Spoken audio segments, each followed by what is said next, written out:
మన రక్షకుడు మన ప్రభు అయిన యేసుక్రీస్తు నామమున ఈ కార్యక్రమాన్ని వీక్షించుతున్న సహోదరి సహోదరులందరికీ నా హృదయపూర్వకమైన వందనాలు తెలియజేస్తున్నాను. మహాదేవుడు, మహాగణుడు, మహోన్నతుడైనటువంటి దేవుని యొక్క నామమునకు సమస్త మహిమ, ఘనత, ప్రభావములు కలుగునుగాక. ఆమెన్. ఈ ప్రత్యేకమైన సమయంలో మనం దేవుని యొక్క వాక్యాన్ని ధ్యానం చేద్దాం. దేవుని వాక్యం మన హృదయంలో ఉంచుకుంటే పాపము చేయకుండా దేవుని వాక్యం మనలను రక్షిస్తుంది. 119వ కీర్తన 9వ వచనంలో, యవనులు దేని చేత తమ నడతను శుద్ధి చేసుకుంటారు, నీ వాక్యమును బట్టి దానిని జాగ్రత్తగా చూచుకునుట బట్టియే కదా అంటున్నాడు. దేవుని వాక్యము ఒక స్వాతంత్ర్యమునిచ్చేటువంటి సంపూర్ణ నియమము. ఆ వాక్యము మనకు స్వాతంత్ర్యాన్ని ఇస్తుంది, దీవెనలను అనుగ్రహిస్తుంది. కీర్తన గ్రంథం 122వ కీర్తన 2వ వచనమును ధ్యానం చేద్దాం. వాక్యం ఈ విధంగా చెప్తుంది: యెరూషలేమా, మా పాదములు నీ గుమ్మములలో నిలుచుచున్నవి. యెరూషలేమా, బాగుగా కట్టబడిన పట్టణం వలె నీవు కట్టబడి ఉన్నావు. ఈ కీర్తనలో యెరూషలేమును బహుగా ప్రేమించినటువంటి దావీదు ఈ బ్రహ్మాండమైనటువంటి ఈ కీర్తన రాస్తున్నాడు. యెరూషలేమును కేవలము దావీదు మాత్రమే కాదు, మన దేవుడు కూడా యెరూషలేమును ప్రేమిస్తున్నాడు. యెరూషలేమన్నా, యెరూషలేము గుమ్మములన్నా దేవునికి ఎంతో ఇష్టం. మన దేవునికి ఇష్టమైనది ఏదైనా మనకు కూడా ఇష్టమే. 48వ కీర్తనలో అంటున్నాడు, ఉత్తర దిక్కున మహారాజు పట్టణము అయిన సియోను సర్వభూమికి ఎత్తైనటువంటి స్థలములో అది కట్టబడి ఉన్నదని, అది బహు రమ్యముగా ఉన్నదని కీర్తనాకారుడు చెప్తున్నాడు. కీర్తన గ్రంథం 87వ కీర్తన 2వ వచనంలో అంటున్నాడు, యాకోబు నివాసములన్నిటికంటే సియోను గుమ్మములు యెహోవాకు ఎంతో ప్రియమై ఉన్నాయట. దేవుడు సియోను గుమ్మములను ఎంతగానో ప్రేమిస్తున్నాడు. సియోను అనేటువంటి ఈ యెరూషలేం పట్టణానికి గుమ్మములు అనేవి చాలా ప్రాముఖ్యమైనవిగా ఉంటున్నాయి. యెరూషలేము ఎత్తైన కొండ మీద కట్టబడిన ఒక కోటగల పట్టణం. అది ఆ కోటకు గుమ్మములు ఉన్నాయి. పట్టణానికి గుమ్మములు ఎందుకు ఉంచేవారంటే, పట్టణానికి భద్రత కొరకు గుమ్మములు ఉండేవి. పట్టణము లోపలికి వచ్చేవారు, బయటకు వెళ్ళేటువంటి వారికి అనుకూలముగా, అంతేకాకుండా పట్టణంలో వచ్చి వెళ్ళేటువంటి వారి యొక్క సమాచారాన్ని పొందుపరిచి పట్టణాన్ని కావలి కాయటానికి గుమ్మములు ఏర్పాటు చేసేటువంటి వాళ్ళు. యెరూషలేం పట్టణానికి ఎన్నో గుమ్మములు ఉన్నాయి. ఆ గుమ్మములకు గొప్ప చరిత్ర ఉంది. క్రీస్తు పూర్వము 400 సంవత్సరాలకు మనం వెనుకకు వెళితే యెరూషలేం పట్టణం యొక్క గోడలను, గుమ్మములను కట్టించినటువంటి నెహెమ్యా యొక్క చరిత్రలో మనం యెరూషలేం యొక్క గుమ్మములను గురించి మనం తెలుసుకోవచ్చు. ప్రియులారా, వారు నడిచినటువంటి ఆ గుమ్మముల గుండా మనం కూడా ఈరోజు ప్రయాణిస్తే యెరూషలేము గుమ్మాలు మనకి చాలా సత్యాలు నేర్పిస్తాయి. గుమ్మముల్లో మా పాదములు నిలిచి ఉన్నాయి అని చెప్పి 122వ కీర్తనలో 2వ వచనం చదివాం మనం. మరి మన పాదములు కూడా యెరూషలేము గుమ్మముల్లో నిలిపితే మనకెంత ఆశీర్వాదం. అయితే శారీరకంగా మనం యెరూషలేముకు దూరంగా ఉన్నా కానీ దేవుని వాక్యాన్ని బట్టి అయితే మనం ఒక్కొక్క గుమ్మము దాని విశిష్టతను తెలుసుకుంటూ యెరూషలేము గుమ్మముల్లో మనం ఈరోజు ఈ కార్యక్రమంలో మనం నడిచి వాటి విషయాలు తెలుసుకుని మన జీవితాల్లో ఆ అనుభవాలను కలిగి జీవిస్తే మనకి యెరూషలేము గుమ్మముల్లో సంచరించినంత దీవెన మనకు కలుగుతుంది. నెహెమ్యా గ్రంథము 3వ అధ్యాయంలో నెహెమ్యా దేవుని యొక్క పిలుపును బట్టి తన యొక్క ఉన్నత ఉద్యోగమును విడిచిపెట్టి పాడైనటువంటి కాల్చివేయబడిన యెరూషలేము యొక్క పట్టణము, దాని గోడలు, దాని గుమ్మములను కట్టడానికి, పనిచేయడానికి పూనుకున్నాడు.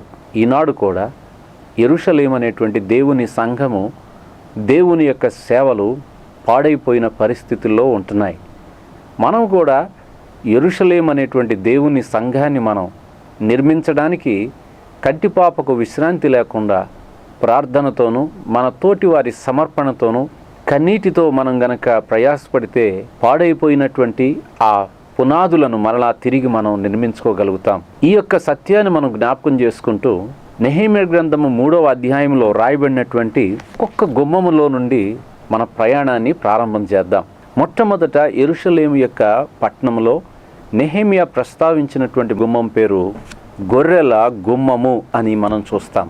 3వ అధ్యాయము 1వ వచనములో గొర్రెల గుమ్మము అనేటువంటి ఈ పేరు దానికి కలగటానికి కారణము, యెరూషలేము పట్టణంలోనికి ప్రతి ఒక్క ఆరాధికుడు తన యొక్క పాపమును ప్రాయశ్చిత్తము చేసుకోవడానికి ప్రతి ఒక్క సంవత్సరము ఒక గొర్రెను పాప ప్రాయశ్చిత్తము కొరకై యెరూషలేమునకు తెస్తూ ఉండేవాడు. ఈ గొర్రెలన్నిటిని కూడా ఈ గొర్రెల ద్వారంలో నుండే తీసుకుని వచ్చేవాళ్ళు. ఈ గొర్రెల ద్వారం దగ్గర ఒక గొర్రెను కొనుక్కొని ప్రతి ఒక్కడు తన పాపము నిమిత్తమై ప్రధాన యాజకుని దగ్గరకు తెచ్చి వాటిని అర్పిస్తూ ఉండేవాడు. ఈ గొర్రెలను ఎందుకని అర్పించేవాళ్ళంటే, దేవుడు పాత నిబంధనలో ప్రతి ఒక్క అర్పణ ద్వారా యేసుక్రీస్తు అనేటువంటి దేవుని గొర్రెపిల్ల రాబోతున్నాడు. జగత్తు పునాది వేయబడక ముందే మానవులందరి పాపముల నిమిత్తమై యేసుక్రీస్తు బలిగా అర్పించబడబోచున్నాడని సూచనగా పాత నిబంధన కాలపు పాప పరిహారార్థ బలులను దేవుడిచ్చాడు. అంటే ప్రతి గొర్రె యేసుక్రీస్తును సూచిస్తూ ఉంది. ప్రతి ఒక్క అర్పణ క్రీస్తు మరణాన్ని సూచిస్తుంది.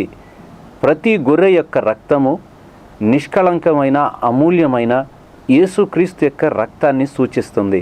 ఆ గొర్రె చనిపోవడం వలన పాపము ఎలాగైతే నివారించబడేదో, ప్రభువైన యేసుక్రీస్తు శిలువ పైన మన కొరకు చిందించిన రక్తాన్ని బట్టి సర్వలోక పాపమునకు నివారణ కలిగింది.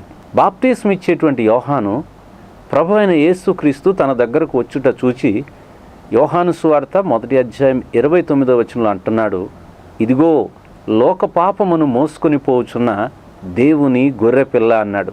ప్రియమైన సహోదరులారా, అంతకుముందు మనం దేవుని యొద్దకు వెళ్ళడానికి మార్గము మూయబడింది.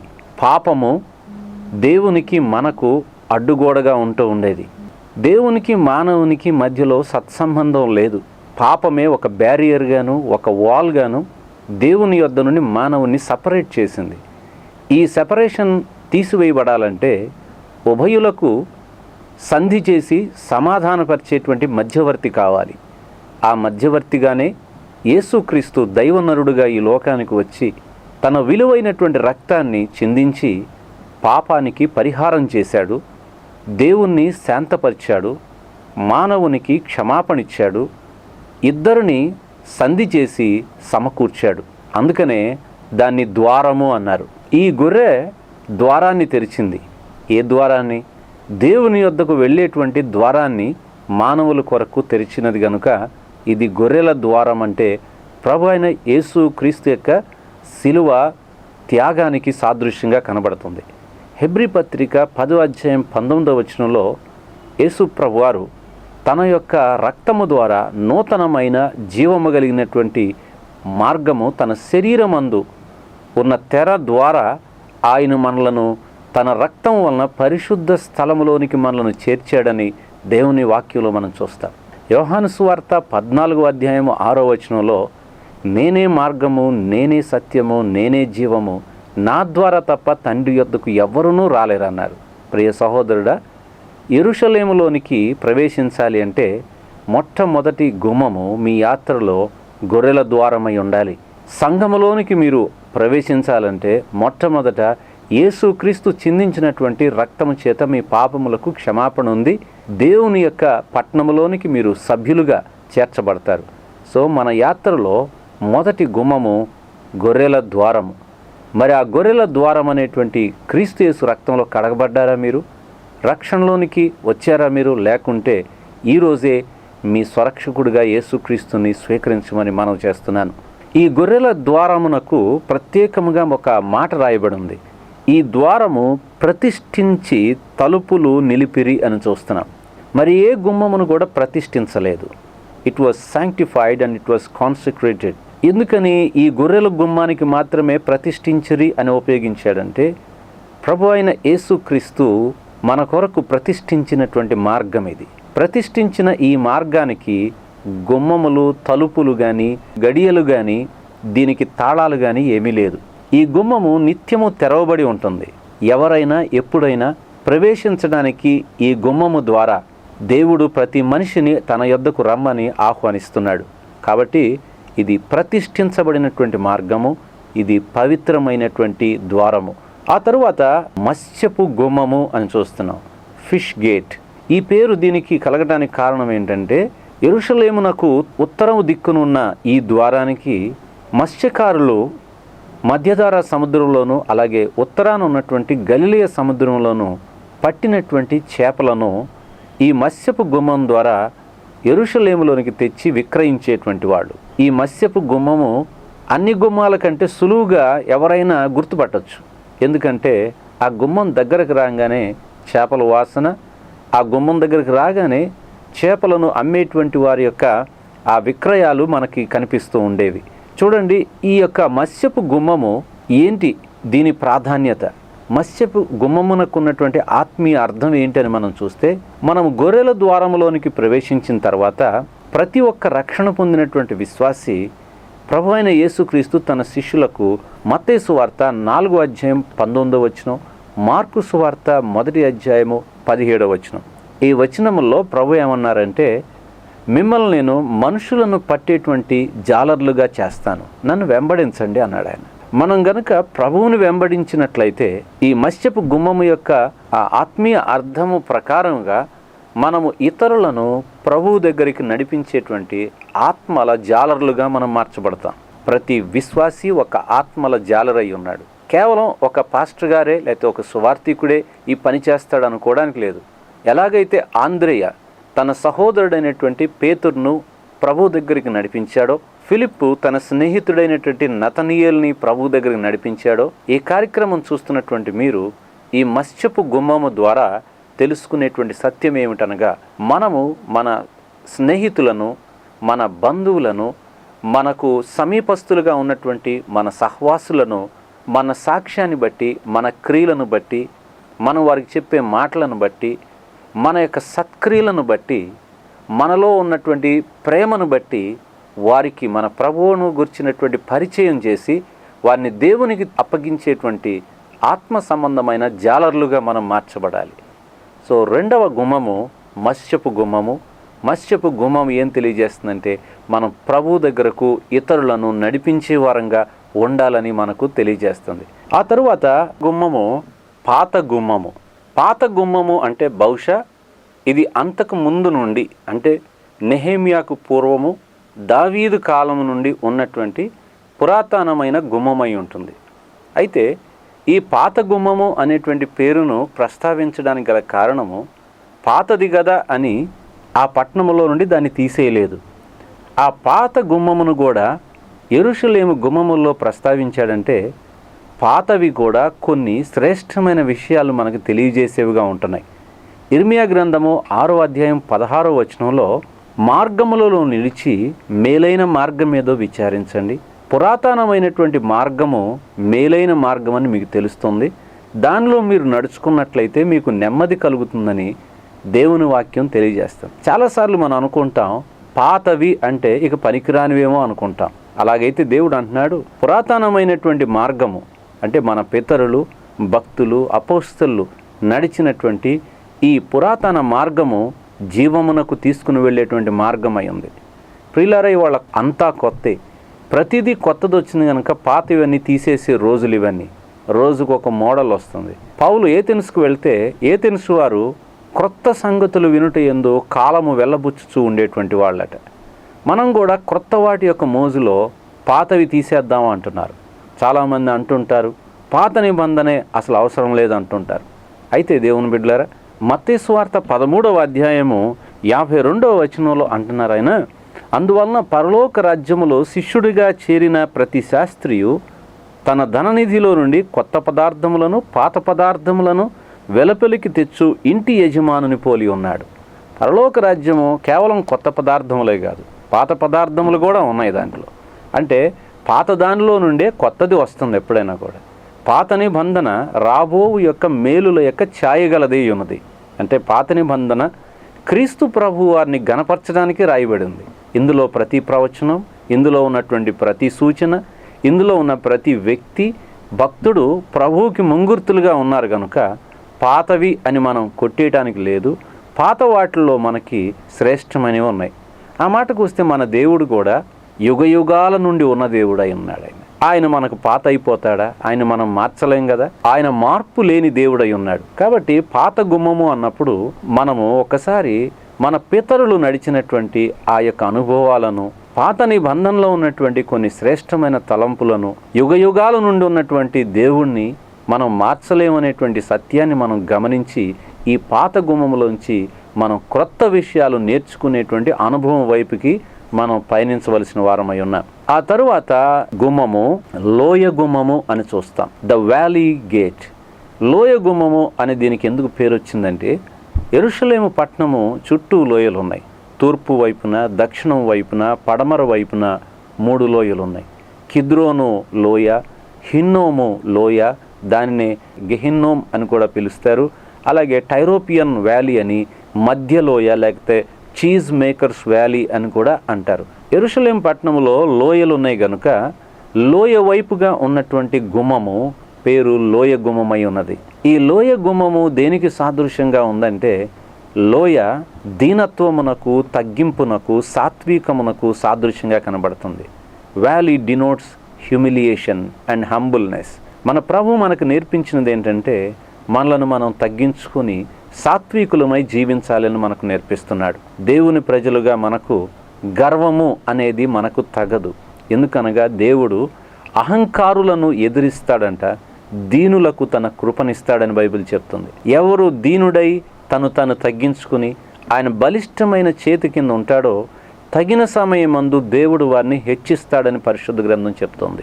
లోయ మనకేం నేర్పిస్తుందంటే, క్రైస్తవ జీవితంలో ఎన్ని శోధనలు వచ్చినా, క్రైస్తవ జీవితంలో ఎన్ని అవమానాలు వచ్చినా, మనము గనక సహించిన వారమైతే ఆయనతో కూడా మనం ఏల్తాము. మనం ఆయనతో కూడా శ్రమను అనుభవించిన వారమైతే ఆయనతో కూడా రాజ్యములో మనం కూడా మహిమను అనుభవిస్తాం. కొలస్సీలకు రాసిన పత్రిక 3వ అధ్యాయం 2వ వచనం అంటున్నాడు, దీన మనస్సును మీరు ధరించుకోండి అంటున్నాడు. ప్రియ సహోదరుడా, లోయగుమ్మం మనకు ఏమి నేర్పిస్తుందంటే, దీన మనస్సును ధరించుకుని దేవుని పనిని మనం ఆడంబరాలతో కాక వినయంతో, విధేయతతో చేయాలని ఈ లోయ గుమ్మము నుండి మనం ఆధ్యాత్మిక సత్యాన్ని నేర్చుకుంటున్నాం. ఆ తరువాత రెఫ్యూజ్ గేట్ లేకపోతే పెంట గుమ్మము అనేది యెరూషలేం పట్టణానికి దక్షిణముగా హిన్నోము లోయకు దగ్గరగా ఉండేది. హిన్నోము అనేటువంటి ఈ లోయ యెరూషలేము పట్టణంలో ఎప్పుడు కూడా చెత్త కాలుతూ ఉంటూ ఉండేదంట. ఎందుచేతంటే పట్టణంలో ప్రజలు తమ గృహాల్లో ఉన్నటువంటి వ్యర్థాలు, విసర్జనలు, తర్వాత చెత్తని ఆ పట్టణంలో నుండి తీసుకొచ్చి హిన్నోము లోయలో వేసేవాళ్ళు. వేయటం వలన ఆ చెత్త అంతా నిరంతరం మండుతూ ఉండేది. మార్కు సువార్త 9వ అధ్యాయము 44వ వచనంలో యేసు ప్రభువారు ఈ యొక్క హిన్నోము అనేటువంటి లోయను చూసే ఆయన అగ్ని ఆరదు, పురుగు చావదు అనేటువంటి మాటను ఆయన ప్రస్తావించారు. ఈ హిన్నోము లోయని ఆయన నరకమునకు సాదృశ్యంగా చూపించి దేవుని వాక్యం చెప్తూ ఉండేవాడు. ప్రియులైన దేవుని బిడ్డలారా, ఈ పెంట ద్వారము దేనికి సాదృశ్యంగా ఉందంటే, ప్రతి విశ్వాసీ జీవితంలో కూడా ఎంతో కొంత మలినము లేకపోతే కల్మషము, మనలో అనవసరమైనటువంటివి ఎన్నో ఉంటాయి. వాటినన్నిటినీ మనం గనక దూరం చేసుకోకపోతే మనలో నూతనత్వం ఎప్పటికీ చేర్చబడదు.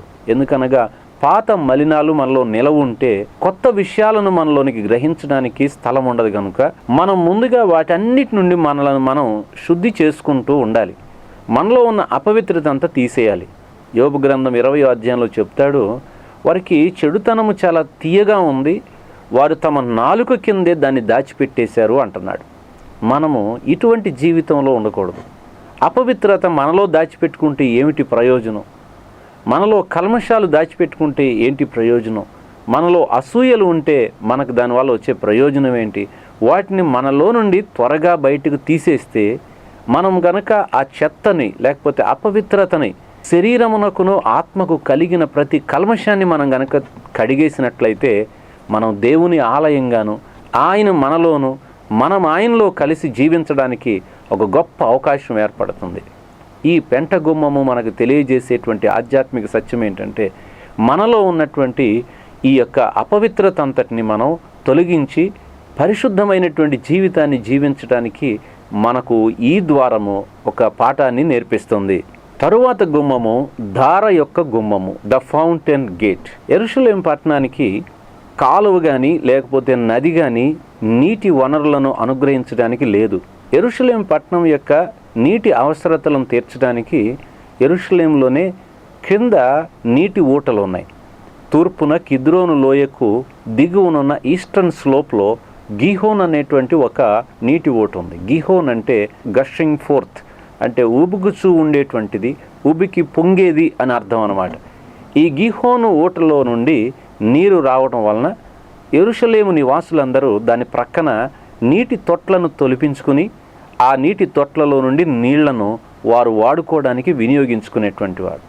ఈరోజు మనం యెరూషలేం పట్టణానికి వెళితే యెరూషలేము పట్టణము క్రింద భాగంలో ఈ గీహోను యొక్క ఊట, ఆ ఊటలో నుంచి వచ్చేటువంటి నీరు వ్యర్థంగా కిద్రోను లోయలోకి వెళ్లకుండా ఆ కాలము నాటి దావీదు, హిజ్కియా లాంటి వారు ఈ గీహోను ఊటలోంచి వచ్చేటువంటి దారని బహు జాగ్రత్తగా పట్టణ ప్రజలు త్రాగటానికి ఉపయోగించేటువంటి వారు. డ్రింకింగ్ వాటర్గా ఈ యొక్క ఊటలో ఉన్న నీటిని మరలించి కాలువల ద్వారా ఆ పట్టణములో కోనేట్లో నిల్వ చేశారు.